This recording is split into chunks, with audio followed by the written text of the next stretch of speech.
discovered that the greatest need of a man is not sex. He can have sex with any prostitute if he's not born again.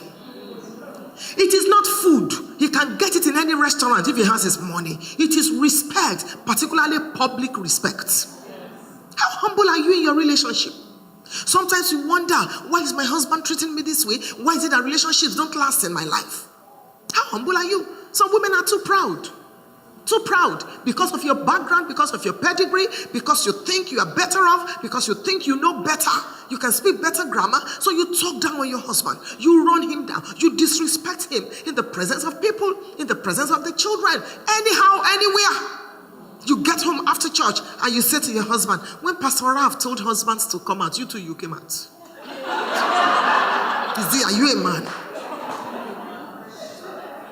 And you make the man feel less. Some women are wonderful in church. They are angels in church. They are white. In church. Pastor, we thank God for you. We bless God for you. Praise the Lord. They sing in the choir. You don't want them to stop. But at home, they are devils.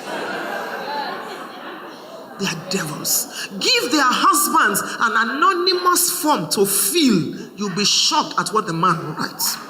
Some husbands are born again, they are praying in tongues. Oh God, what's the meaning of that song? Take my wife home, she's disturbing.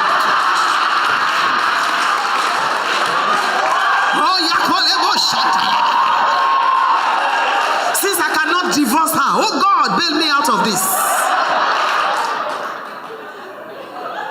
She went down. Sometimes in your marriage, you don't have, what is meekness? Listen. What is the definition of meekness? Meekness is strength put under control. I'm strong. I can deal with you, but that's meekness.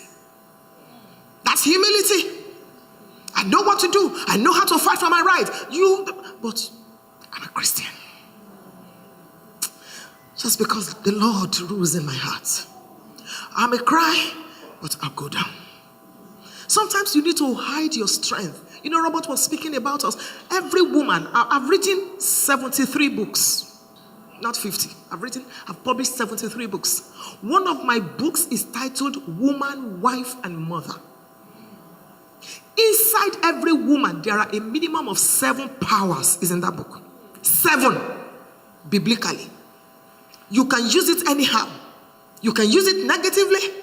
You can use it positively. What the whole, one of these powers is the power of emotion. What the whole army of the Philistines could not get, Delilah got it. Now, many times when people speak about Delilah, they just condemn her. I don't. I learned from her. For the greatest, the most anointed man of God at that time, to pillow his head on a woman's lap, so we need to learn from that woman. We need to learn from her. So you see, you've got to understand that once in a while, you need to just come down. She went down to the floor. After that situation is over, you look at yourself and say, I'm truly born again. God, thank you. You really helped me. It is not every fight you should fight. It is not everything you should react to. It's a sign of immaturity. Overlook.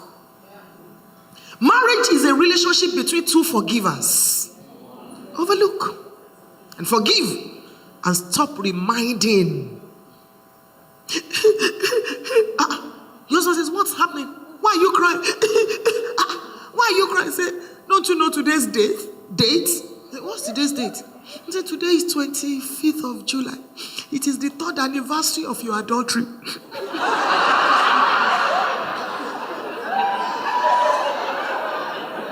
You're reminding him. She went to the floor.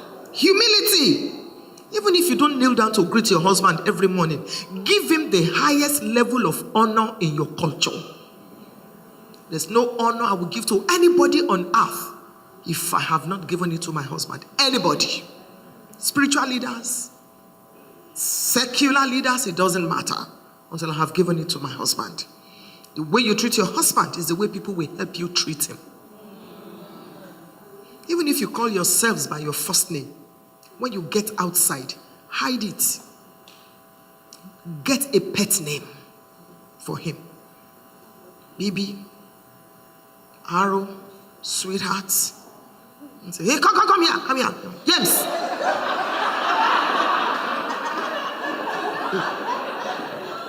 The way you treat him is the way people will treat him. It doesn't matter your culture. There's no man you treat like a king that will not treat you like a queen. No one.